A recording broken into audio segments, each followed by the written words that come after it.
Welcome to Telling Our Story, and my name is Cheryl Dennis, your host. And today's episode, we have a very special guest here who is a health educator and promoter. She is a fitness expert as well. Her name is Dr. Dotson. She is a Christian. She serves as an elder in her church. She is a wife. Her husband is Mo, and she has 2 adult daughters and 2 sons-in-law. She is a health professor who is the professor of health, wellness, and physical education. And she served as a university chair for 9 years. She is also the author of this book, Healthy Anointed Life. Walk in your healing in every area of your life. And she's going to talk to us today about walking in your healing. So today, I'd just like to say welcome, Dr. Dotson, to our program. Dr. Dotson, the first thing we'd like to ask you is, how long have you been in the area of health? Well, generally speaking, when we talk about health, we're talking about the general condition of the mind, body, and the spirit. And I have been in wellness, the area of wellness, for, oh my goodness, I don't want to give my age or anything, but about 25, 30 years.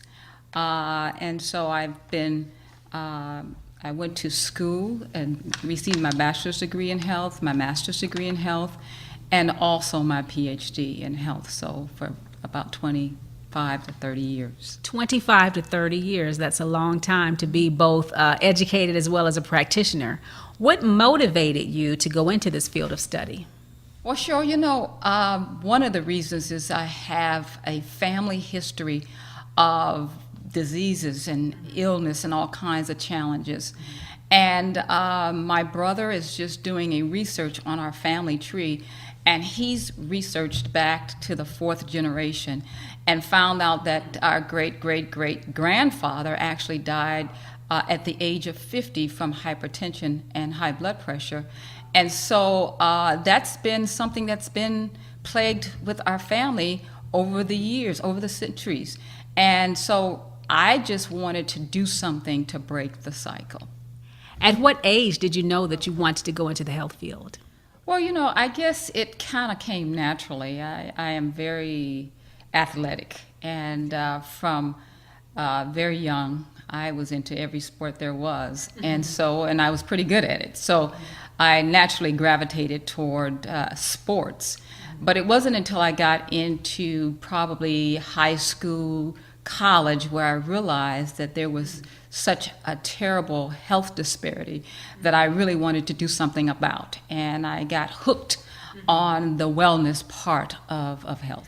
Now, my mother and I were just talking this past weekend about one of her health conditions, and one of her friends who was around the same age that she is commented, "Oh, we're just getting older." What do you say about that? Should we assume that as one gets older, that they will automatically get most of the debilitating diseases today, like heart disease, cancer, diabetes? Well, I would say probably most likely, but not automatically.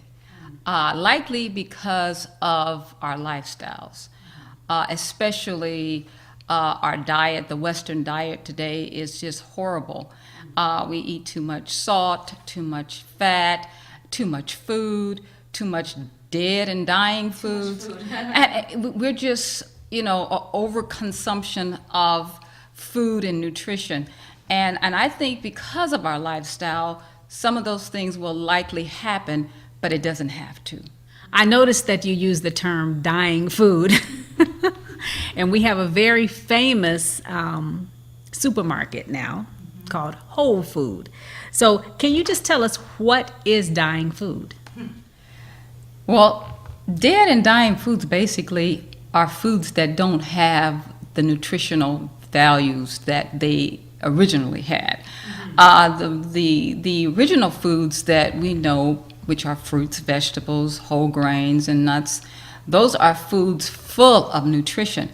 But when we begin to cook them and we begin to to boil them or whatever we do with them, we destroy the minerals and the vitamins, and so the live enzymes. And so in order to get those things, you have to get them in its raw form. So that would be the definition of dying foods, dead and dying foods. So I'd just like for a minute, Earlene, for you to kind of just elaborate on how dying food contributes to the diseases that we mentioned earlier: diabetes, cancer, hypertension, things like that. There's a few things that I've already mentioned. One thing is, of course, your body is needing to have nourishment. We can all agree on that. You gotta have your minerals, and you gotta have your vitamins, and you need to have fiber in your diet. And when you cook foods, you take or destroy most of those components, which is needed in order for you to digest your food properly. You need the fiber. And if you eat foods that do not have the fiber, or you've cooked it out, or the vitamins and minerals, then you can't protect your body or nourish your body like you should. So that way, if you eat mostly dead and dying foods, then you're not getting the nourishment that you need, and it's causing disease. And let me just say also, cooked foods take longer to digest. If you have more raw foods, it helps to push the food down so that you can eliminate properly. The longer your food sits in the body, in the digestive system, the more it is prevalent towards disease. So that's why. Okay. So should I assume that eating cooked food is bad? No, I think some cooked foods are fine, but what we're doing is we're using mostly cooked foods when we really should use mostly raw foods. Oh, okay. So it's a quantities. Yes, Okay. yes. So I would say that at least, at the minimum, 50% of your diet should be raw. Oh, okay. Okay, so now that we have established that eating an abundance of cooked, overcooked, too much food, salty foods, foods high in fat, that those are the things that are causing the diseases that so many of us are experiencing. I want to ask the converse of that. In reverse, should we assume that if a person is eating the right, ratio of cooked foods versus raw foods, and living a healthy lifestyle, does that guarantee a life of perfect health? Well, I guess you can't just think that just because you're living a healthy lifestyle that you're going to automatically live to age 76 to 90. But I think that it would give you a better quality of life, and even quantity of life as far as that's concerned. I mean, there's so much research out there to back up that people that eat primarily, even vegetarians, they live 15 years longer. So there is a longevity that is a part of the lifestyle, but it's not a guarantee. Okay. So it's not a guarantee, but it does promote healthier living. Right. And longevity. 15 years. Wow. So what is your take on what constitutes the major cause of preventable deaths in the United States? It's not exactly my take, but it's actually been researched that the number 2 preventable cause of death is obesity. Wow. Wow is right. Number 2. Can you define obesity for us? I mean, I may have a little bit of overweight, but what is obesity? Obesity is the excessive amount of fat that a person has on their body to the point that it is causing some adverse effects. Okay. If a person has an ideal weight of 135, that's what they're supposed to be, but they're 20% over that, then they're considered obese. Oh. So now that we know what obesity is, what, from your point of view, is the number one contributing factor as to why 63% of Americans are either overweight and or obese?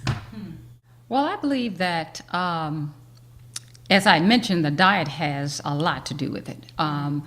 Because in the United States, we eat too much food, we eat too many calories, we eat too much fat, we eat too much sugar, we eat too much salt. And as a result, we're piling on the fat in our bodies. But also we're not exercising. And so we are not, trying to burn off those calories, that we're eating all that food and then we don't burn off the calories exercising. So it has a lot to do with the American lifestyle today.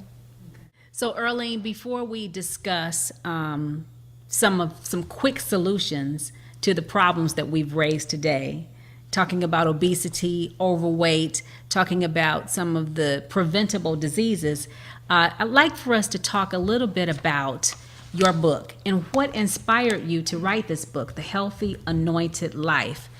Walk in your healing in every area of your life. There was an event that inspired you to write this book, wasn't it? Yes, it was. Yes. Can you talk a little bit about how you fell into ill health? Well, yes, I mentioned before that you can actually live a healthy lifestyle, but it doesn't always guarantee that you will not have any illnesses. I basically have been living a healthy lifestyle for a long time, but I still got a disease that I was just so surprised, because I thought, well, I'm living a healthy lifestyle, so that guarantees that I'm not going to get a disease, and it doesn't. And about 4 years ago, I was diagnosed with follicular lymphoma, which is a cancer of the lymph nodes. There is supposedly no cure for this particular disease.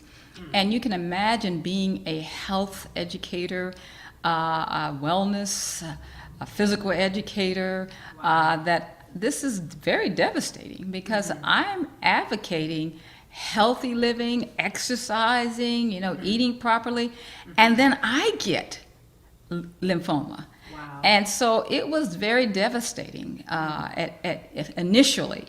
But I prayed about it and I asked God, I said, God, what would you have me to do?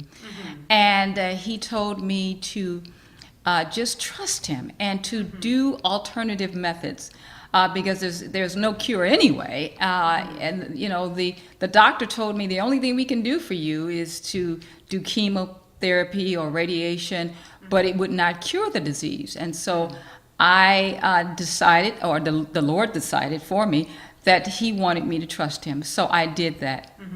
And I began a very rigorous regimen of 80% raw and 20% cooked, and exercise and rest and water and teas and charcoal poultices and hydrotherapy. Wow. It's a whole lot. And about 3 years after the diagnosis, I went to the doctor and she said, it looks to me that your cancer is in remission. Wow. And I said, praise God.